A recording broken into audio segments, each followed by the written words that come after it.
Good evening, Chris. Thanks, my friend. Much appreciated. And thanks to you at home for joining us this hour. If you are one of millions of Americans who has spent the last 4 years studiously trying to ignore the often insane-seeming, misspelled rambling and screaming of the president on Twitter, then congratulations. Today appears to be the last day you will ever have to devote energy to that cause. Ahead of this week's attack on the U.S. Capitol by his supporters, the president spent weeks on Twitter telling his supporters that they needed to come to Washington, D.C. on January 6th, on Wednesday of this week. He was hyping that if they came to Washington, there would be something they could do in Washington that would result in them overturning the election results and keeping him in power. He promised his supporters that he would be there with them if they came to Washington on January 6th, that he would be in attendance at their show of force. He promised them that it, quote, will be wild.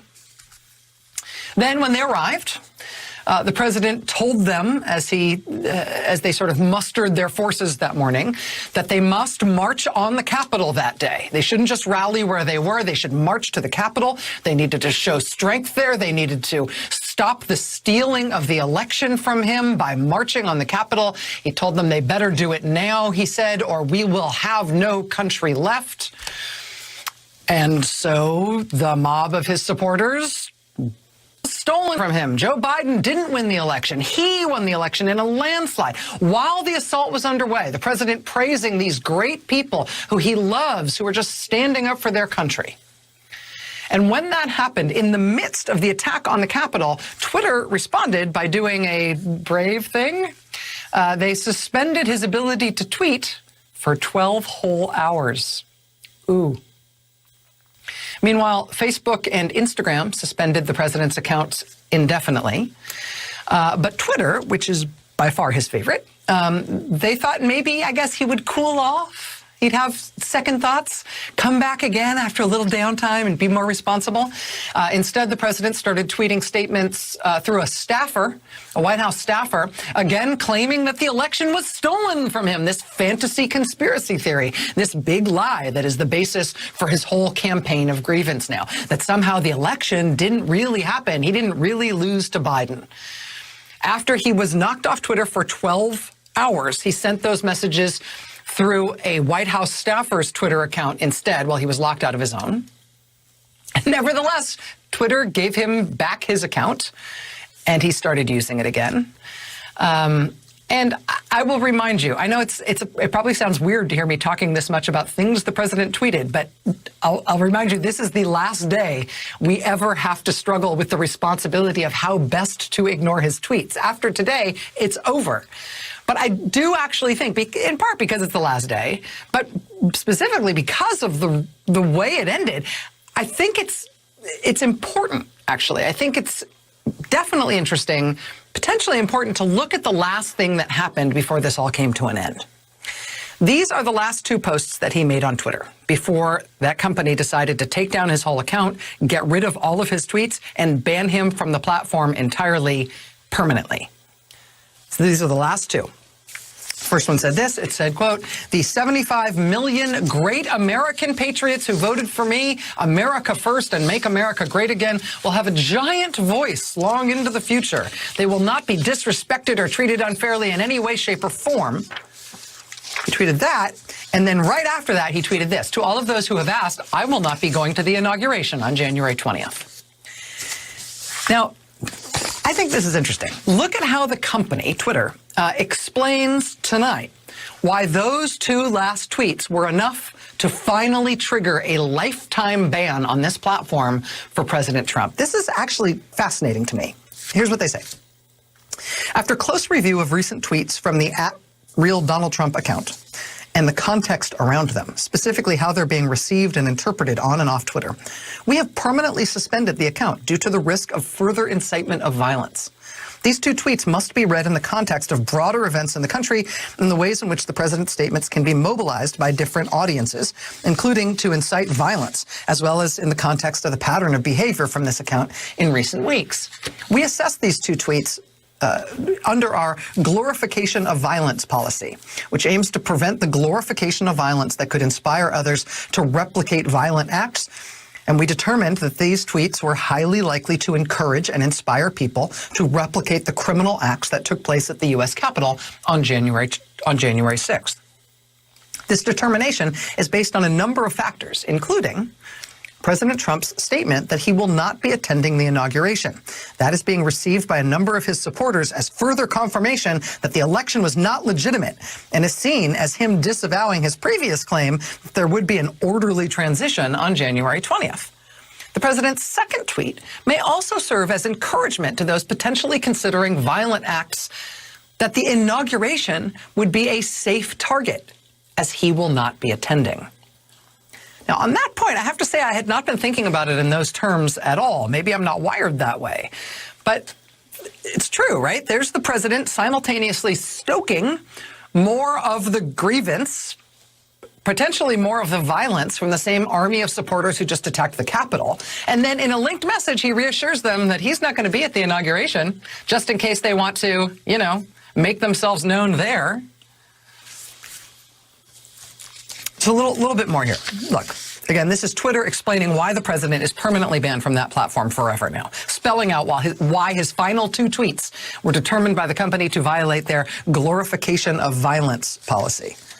They say, quote, the use of the words American patriots to describe some of his supporters is also being interpreted as support for those committing violent acts at the U.S. Capitol. The mention of his supporters having a giant voice long into the future and that they will not be disrespected or treated unfairly in any way, shape, or form is being interpreted as further indication that President Trump does not plan to facilitate an orderly transition and instead that he plans to continue to support, empower, and shield those who believe he won the election. Plans for future armed protests have already begun proliferating on and off Twitter, including a proposed secondary attack on the U.S. Capitol and state Capitol buildings on January 17th, 2021. As such, our determination is that the two tweets above are likely to inspire others to replicate the violent acts that took place on January 6th, and that there are multiple indicators that they are being received and understood as encouragement to do so.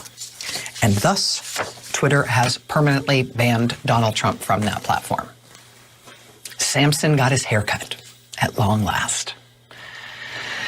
And so, again, now, bigger picture, the president is now banned indefinitely and or permanently from Twitter and from Facebook and from Instagram. Now, I should note, just in the last few minutes, the president used the official POTUS Twitter account, the official presidential Twitter account, to post a statement complaining about Twitter and excoriating Twitter for what they've done and saying that Twitter's a terrible company that is doing this in cahoots with the radical left Democrats. He tweeted that from the official presidential Twitter account at POTUS. Twitter pretty immediately took that statement down. So who knows what will happen? The president making noises tonight that he's going to form his own platform, and maybe he will. Maybe in the interim, he'll go to one of the places where, like, the neo-Nazi groups have to go now. These online forums where the neo-Nazis have found safe haven and where his supporters, ahead of this week's riot, posted pictures of themselves with guns and ammunition in their cars heading to Washington, D.C. The online forums where the neo-Nazis are welcome and where the president's supporters plotted openly this week how they intended to kill cops and maybe legislators, and how they intended to take over and, in their words, occupy the Capitol building while they were there this week. Maybe the president will hop over into that little line of sewage where he can be among friends online. And once he's in those comfy confines, who knows what kind of thing he'll cook up with his supporters for these last 12 days left before Biden is inaugurated. There are new draft articles of impeachment circulating tonight, which have reportedly been endorsed already by a majority of the Democratic caucus in the House. I'll show you the actual draft of those of the impeachment articles in just a moment. You can see how they've worded it. But I think it's also important to keep an eye on how fast this is going to go. House Speaker Nancy Pelosi has just taped an interview that's going to air Sunday night on 60 Minutes. We got this clip from CBS in which Pelosi sort of describes the urgency with which they are trying to get the president removed right now. Is anybody running the executive branch of the government? Who is running the executive? Well, sadly, the person who's running the executive branch is a deranged, unhinged, dangerous president of the United States. and only a number of days until we can be protected from him. But he has done something so serious that there should be prosecution against him. Well, I gather that the 25th Amendment is off the table. That isn't. Nothing is off the table. Nothing is off the table, she says. What Pelosi has set out as her plan is this. Plan A, number one, she says they want the president to resign. If the president won't resign, then they will go forward with a couple of other plans. The Speaker announcing tonight that the House will be forming the necessary body within Congress so that if Vice President Pence and the cabinet choose to invoke the 25th Amendment to remove the president from power, Congress will be ready to play its part in that process. They will have a role in assessing also that the president is indeed unfit and unable to carry out the duties of his office, and they're preparing essentially the groundwork to be able to do that. So Pelosi is saying, Plan A is, dude, you should resign. If he won't resign, then Plan B. They're hoping Vice President Pence and the cabinet will have the good sense to remove Trump from office using the 25th Amendment. If they do that, Pelosi says tonight that Congress will be ready to play their constitutional part in that process to make sure the president is removed. But if Plan A doesn't work, Trump doesn't resign, and Plan B doesn't work, the vice president and the cabinet don't remove him, Pelosi is also moving forward tonight with Plan C, which of course is impeachment again. Except this time they may use a privileged resolution for impeachment, which is not the way they did it last time. That means, I think, basically, and I may be wrong here, I have just the person to check with later on, but I think that would mean that essentially we wouldn't go through impeachment hearings like they did before, the last time he was impeached. I think what that means is basically it would be, sort of looked at it for its priority, for its propriety by the Rules Committee, but essentially it would go straight to the House floor for an up or down vote. Once it's on the House floor, they'd only need a majority of the House to vote to impeach him, which I think it's fair to say they would get in the House of Representatives. He would be impeached a second time, but that would not remove him from office. Right?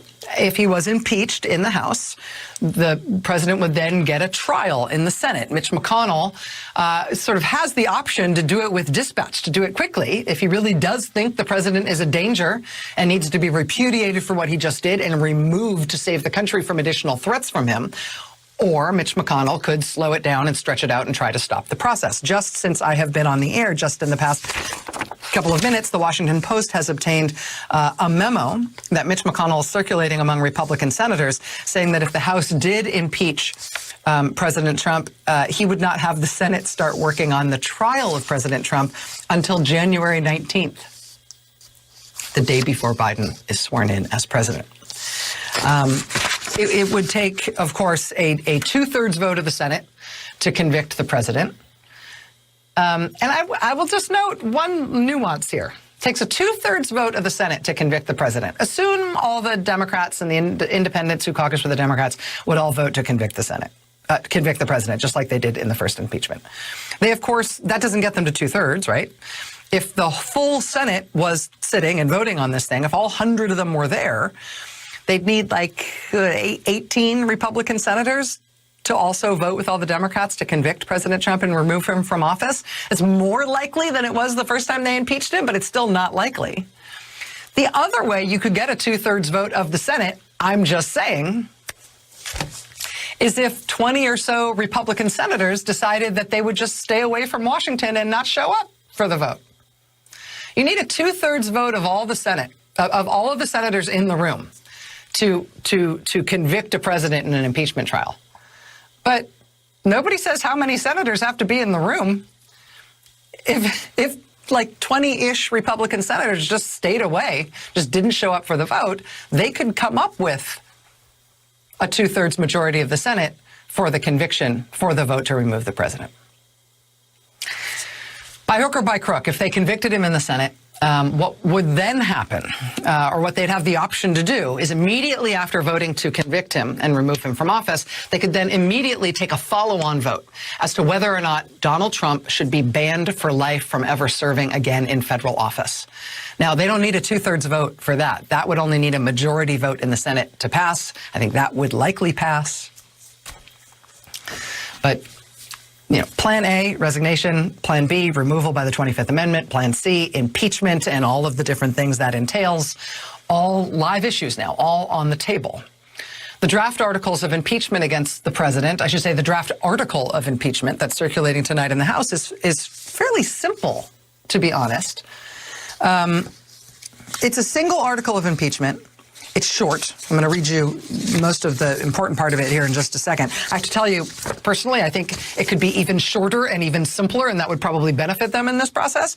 But even still, it's not a complex idea here. It's one article of impeachment. Article 1, incitement of insurrection. In his conduct of the office of President of the United States and in violation of his constitutional oath faithfully to execute the office of President, to preserve, protect, and defend the Constitution of the United States, Donald John Trump engaged in high crimes and misdemeanors by willfully inciting violence against the government of the United States.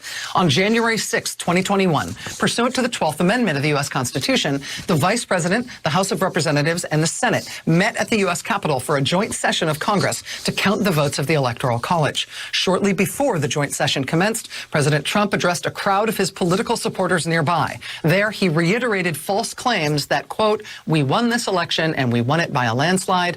He also willfully made statements that encouraged and foreseeably resulted in imminent lawless action at the Capitol. Incited by President Trump, a mob unlawfully breached the Capitol, injured law enforcement personnel, menaced members of Congress and the Vice President, interfered with the joint session's solemn constitutional duty to certify the election results, and engaged in violent, deadly, destructive, and seditious acts. President Trump's conduct on January 6, 2021 was consistent with his prior efforts to subvert and obstruct the certification of the results of the 2020 presidential election. Those prior efforts include, but are not limited to, a phone call on January 2nd in which President Trump urged Georgia's Secretary of State, Brad Raffensperger, to, quote, "find enough votes to overturn the Georgia presidential election results." The president threatened Mr. Raffensperger if he failed to do so. In all of this, the article of impeachment continues, President Trump gravely endangered the security of the United States and its institutions of government. He threatened the integrity of the democratic system, interfered with the peaceful transition of power, and imperiled a coordinate branch of government. He thereby betrayed his trust as president to the manifest injury of the people of the United States. Wherefore, President Trump, by such conduct, has demonstrated that he will remain a threat to national security, democracy, and the Constitution if allowed to remain in office, and has acted in a manner grossly incompatible with self-governance and the rule of law. President Trump thus warrants impeachment and trial, removal from office, and disqualification to hold and enjoy any office of honor, trust, or profit under the United States. That is the draft article of impeachment for incitement of insurrection that is circulating in the U.S. House right now. It reportedly has the support of most Democrats in the House, and they are in the majority, and you only need a majority vote in the House in order to impeach the president again. You can hold impeachment hearings for something like this, but you don't have to, and it sounds like in this case they won't. If the House goes ahead and passes that article of impeachment, what happens in the Senate could be interesting. Again, the Washington Post reporting just in the past couple of minutes that Mitch McConnell, the Republican leader of the Senate for now, says that he won't start any trial of the president until January 19th. He's circulating a memo to Republican senators tonight, per the Washington Post, that lays out a sort of timeline like this. Quote, on January 19th, the Senate would receive a message from the House that it has appointed impeachment managers and that the Senate would be ready to receive it. On January 19th or 20th, the House impeachment managers would exhibit the articles. On January 20th or 21st, the Senate would proceed to consideration of the impeachment articles at 1 p.m. and officially begin the trial. McConnell's memo, according to the Post, notes that the Senate trial would therefore begin after President Trump's term has expired, either 1 hour after his term expires on January 20th or 25 hours after his term expires on January 21st. McConnell has choices here. He's sort of arguing this to the Republican senators as if he's constrained and this is the only timeline he has. I don't think this is the only timeline that he has. But it's interesting. If McConnell moves on this timeline, or an even slower timeline, arguably, I mean, there isn't a strong constitutional argument to be made that the impeachment of President Trump would be moot just because he's gone from office. I mean, there is argument about it. There's argument about all of these sorts of these nooks and crannies of the Constitution that we only get to, once a century because of incredible crisis. But if the president is impeached in the House while he's still the president, and then they put him on trial in the Senate after he's already gone, I mean, first of all, Mitch McConnell isn't going to be in charge long at that point. Chuck Schumer is going to be the leader of the Senate at that point. The new Democratic-controlled Senate will take over, and it's their choice. If the president's conviction in a Senate impeachment trial happens after he's gone from office, I think it just happens after he's gone from office. And then that gives them the opportunity to then take that subsequent majority vote on banning him for life from ever holding federal office again. There's reason to think that probably all Democrats and lots of Republicans would want that, even if they had trouble with the underlying impeachment charges.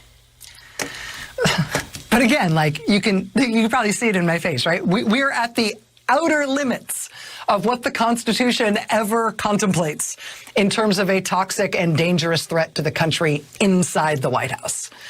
Right? These nooks and crannies do exist in the Constitution because the founders and Americans before us who have faced other forms of constitutional crisis have confronted what they thought were the worst case scenarios. We keep making it even worse than that. And so all of these things are untested. But as far as we can tell, that would be the roadmap. And these are the choices ahead of us now. Plan A, resignation. Plan B, removal by the 25th Amendment. Plan C, impeachment again, with some interesting questions around the timing of how that works. That's where we are. We're at the outer limits. Breathe deep. Republican Senator Lisa Murkowski of Alaska is tonight demanding President Trump's resignation and saying that she may leave the Republican Party over this. She tells the Anchorage Daily News tonight, quote, "I want him to resign. I want him out. He has caused enough damage. I think he should leave." He said he's not going to show up. He's not going to appear at the inauguration.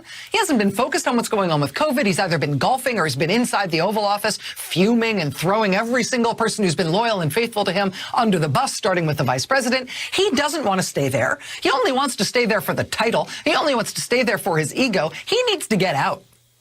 He needs to do the good thing, but I don't think he's capable of doing a good thing.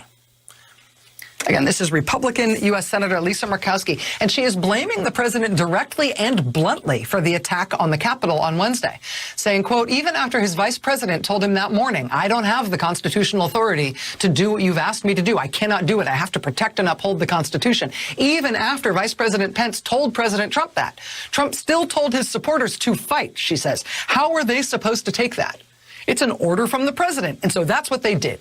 They came up and they fought. And people were harmed and injured and died. Anchorage Daily News reporter James Brooks then asked Senator Murkowski if she, in light of these feelings, intends to remain a Republican in the United States Senate.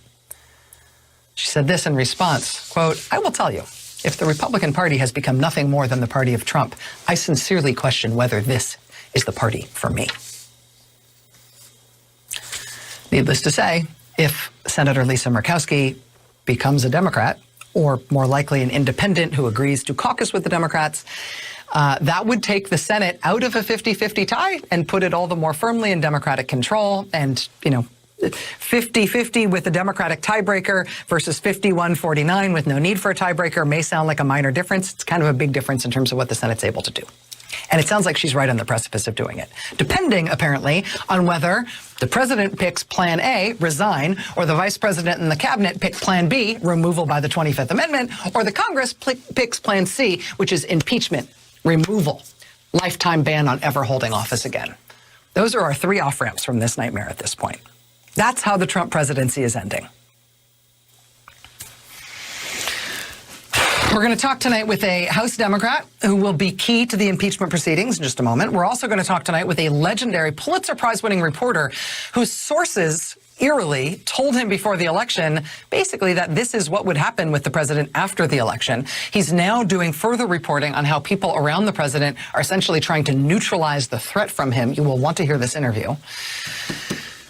But But before we get to that, I just want to mention one other thing about this plan A, plan B, plan C, sort of poo-poo platter of options here for prying the president out of the White House and getting him away from the nuclear codes. If, as many people who have reported closely on the president say, if, as many people who know the president and have worked with him in the past say, if the scuttlebutt is true, that the one thing President Donald Trump really fears is prison. The one thing that he really fears is being prosecuted and convicted and locked up. It is worth considering Plan A here. It is worth considering that the only way he has to truly try to save himself from that prospect that he most fears is to resign. Right? If the president fears not just being impeached for, what do they call it, incitement of insurrection, if he fears being prosecuted for the federal crime of rebellion or insurrection, which follows very much along the lines of that impeachment article, or if he fears being prosecuted for the federal crime of seditious conspiracy, which is 20 years in prison for anyone who conspires to oppose the U.S. government by force or to use force to prevent or hinder or delay the execution of any law of the United States, if the president fears prosecution for those federal crimes, for what he did this week, more than he fears impeachment for this parallel high crime and misdemeanor that's described in this new article of impeachment, if that really is what he's afraid of, and lots of people close to this president say that's what he's most afraid of, really his only close to surefire way out of that is to resign. To get Mike Pence to agree to pardon him and to resign in exchange for that promise. And I don't doubt for a second that Pence would do that, do you? I know we look at that list of options and we think, really, is he going to resign after he's been through all this? Resigning might be the only way he can almost assure himself that he doesn't go to prison. Might actually have some increasingly strong appeal to the president for that exact reason. Don't count Plan A out. More to come tonight. Stay with us. 4 days before the election, we were warned. Again, keep in mind this was before the election. You may remember us talking about this article just before the election, an article by Ron Suskind, Pulitzer Prize-winning journalist. 4 days before the election. Quote, races tend to tighten at the end. But the question is not so much the difference between the candidates' vote totals or projections of them, as it is what Mr. Trump can get his supporters to believe. Trump's army of his most ardent followers are loyal to him as a person, not as president. That army Trump can direct in the difficult days ahead and take with him wherever he goes.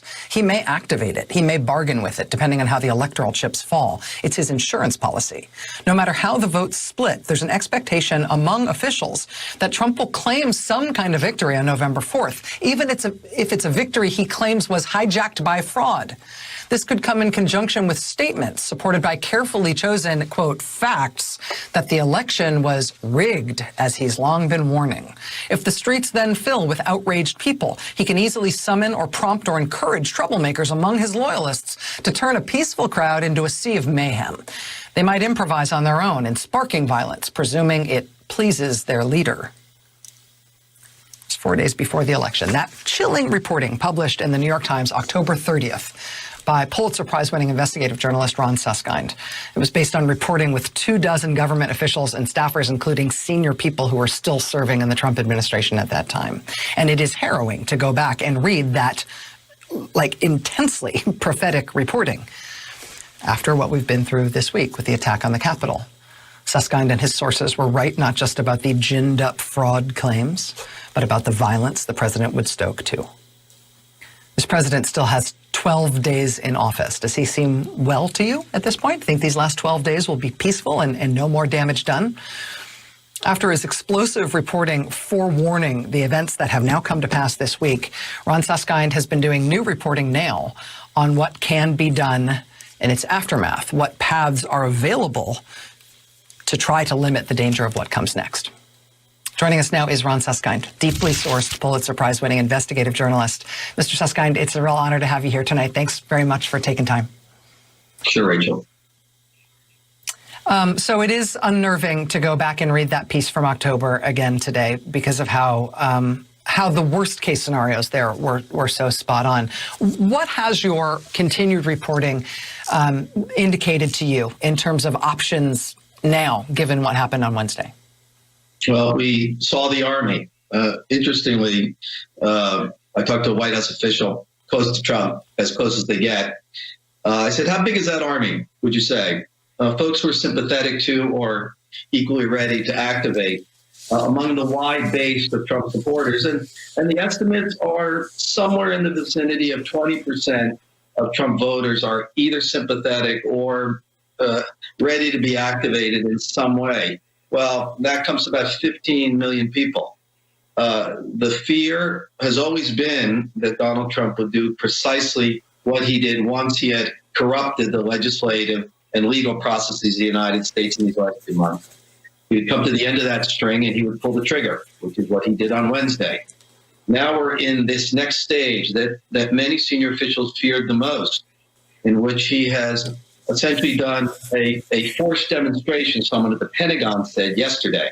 This is something that happens sometimes in corrupt or unstable states, that someone with a personal army wants to show their strength by a mobilization. That's essentially what happened on Wednesday. This army is Trump's.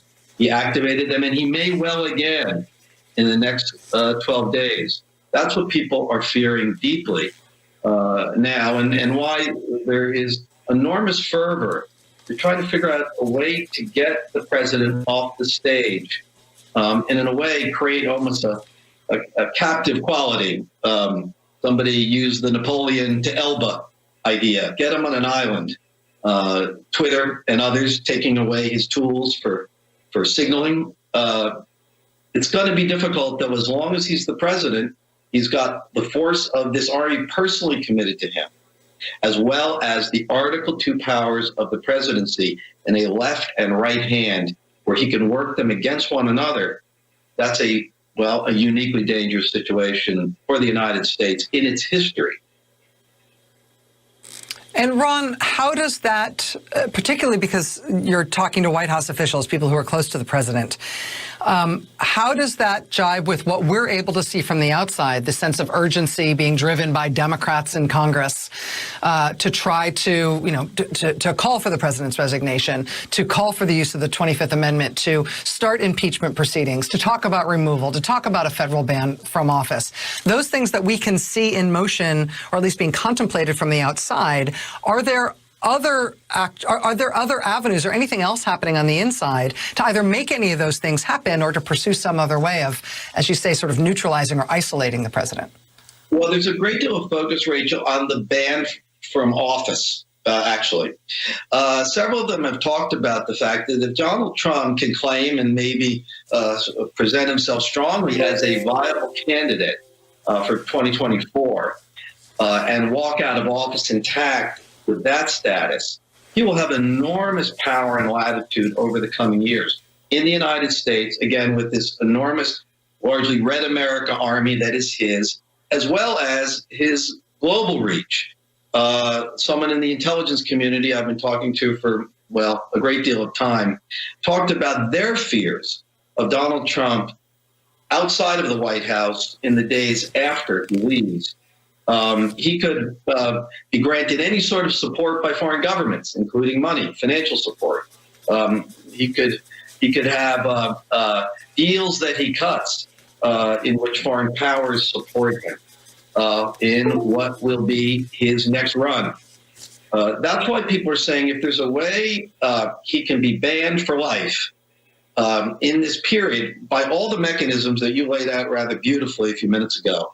That's something that I hear Democrats and Republicans saying that would be best, so that there's not even a chance that this man may return to the Article II powers of the presidency. That's a great fear. The only way to get there, though, is by conviction in the Senate, by 2/3 of the Senate, and then a subsequent vote for that ban. And so this path goes through Republican senators, as it has from the beginning. It does. And what's interesting is you see already, Josh Hawley holding up his fist. They're auditioning for the Trump army, saying, look, maybe your general will be leaving. If that's the case, let me step in. I will be the new general. And that's the problem we now really are in. It's almost, I think, best to think about this almost in military terms. This army is the president's army. How can that army be disempowered? How can the president be disempowered as their leader? And what happens to that army that the president is filled with fervor that a fraud has occurred, a crime against them, Americans, patriots, who feel they now are revolutionaries? To excise that fervor, that belief, is really the challenge America faces now, because either Donald Trump or someone will activate that fervor. That's where we are now. And I think disempowering the president, figure out a way to ban him for life, in a way hemming him in so that he can not be an active political actor with this sort of power, frankly, is a goal that even many Republicans are saying, well, that would be better for me too. I don't necessarily want to be part of a party run by this man. I would like to have a chance to maybe recast the Republican Party. You hear that from lots of them in private. The question is, will action occur under a very tight time frame that is really one of self-correction for the democracy? And who will lead that? Will the political will be summoned? We're only 2 days after the attack now, Rachel. You can already hear the spin occurring on Fox News and elsewhere among Trump's, some of his supporters. It's been overplayed. The president really didn't incite or drive it as people think. There were other agents involved. All of that is this difficult moment in which we are seeing what everyone saw and what everyone felt, that opportunity for historical change based on that, starting to get twisted, starting to slip away. That's why this very much in this period historically is the time for action. And the question is, what action will occur under a very, very narrow band of possibilities? Ron Suskind, Pulitzer Prize-winning investigative journalist. Ron, thank you for being here to talk about this tonight. It is chilling, but also focusing. Appreciate it, my friend. Thank you. Thank you, Rachel. Adam Schiff has not done an interview since the insurrection at the Capitol, but he has a lot to say, including on this new move toward impeachment in the House. Stay with us. We're going to be speaking with Congressman Adam Schiff, the head of the Intelligence Committee, in just one moment. Congressman Schiff put out a statement today. I just want to set this up for you for a second so you understand what's going on in terms of the timing. Per Congressman Schiff, he says, after having led the first impeachment effort against President Trump in the House, he says now, for the first time in our history, the transition of power has not been peaceful. By inciting this act of insurrection, President Trump has committed his worst offense against our country and Constitution to date. The danger of him continuing to abuse his power will go up, not down, in the time remaining in his term. To protect the country from any further harm, he must leave office immediately. Schiff then says he should resign. That's the best option. Or the 25th Amendment should be invoked. But barring that, impeachment should happen, and it should happen very quickly. Schiff saying, quote, the exigency of the circumstances warrants a departure from the ordinary and lengthy process in the House. A resolution of impeachment focused on the attack should be brought to the House floor on a privileged basis, meaning just go straight to the floor, and upon passage, taken up by the Senate with equal expedition so the president can be tried, and through conviction, the country can be protected from further harm. That is what Schiff is calling for in terms of a fast move to impeach and remove him from office. Washington Post, as I mentioned earlier tonight, has just reported on a memo being circulated by the top Republican in the Senate, Mitch McConnell, in which Mitch McConnell says that the Senate would definitely take it up if the House goes ahead and impeaches Trump again. They'll pick it up and start their proceedings at the earliest 1 hour after Joe Biden is inaugurated as the new president of the United States on January 20th. Literally, he's saying he would start it at 1 p.m. on January 20th. Congressman Schiff joins us next. Stay with us.